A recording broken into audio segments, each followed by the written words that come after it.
কি ওয়াদা করছো ইয়া রাসূলুল্লাহ? ও মায়া নবী, দয়া নবী, আমি নিয়ত করেছি আমি জান্নাতের চৌকাঠের মধ্যে চুমা দিব। সুবহানাল্লাহ। কোথায় চুমা দিবে? জান্নাতের চৌকাঠের মধ্যে। ব্যক্তি কোথায়? দুনিয়াতে। আল্লাহর নবী বললেন, ও আল্লাহর বান্দা নবীর উম্মত, তুমি কিভাবে জান্নাতের চৌকাঠের মধ্যে চুমা দিবা? তুমি তো এখনো দুনিয়ার মধ্যে রয়েছ।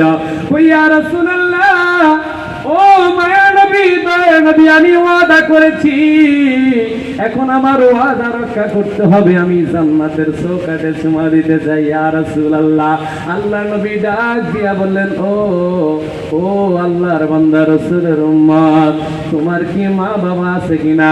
তোমার যদি মা বাবা থাকে, ওই আল্লাহর বান্দা, তুমি যে তোমার মা এবং বাবার কদমের মধ্যে চুমা দাও, জান্নাতের চৌকাঠের মধ্যে চুমা দেওয়ার হক আদায় হয়ে যাবে। জোরে বলেন সুবহানাল্লাহ।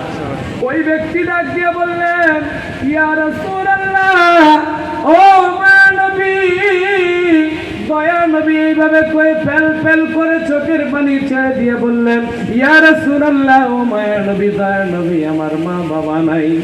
কি নাই? আমার মা বাবা এই দুনিয়ার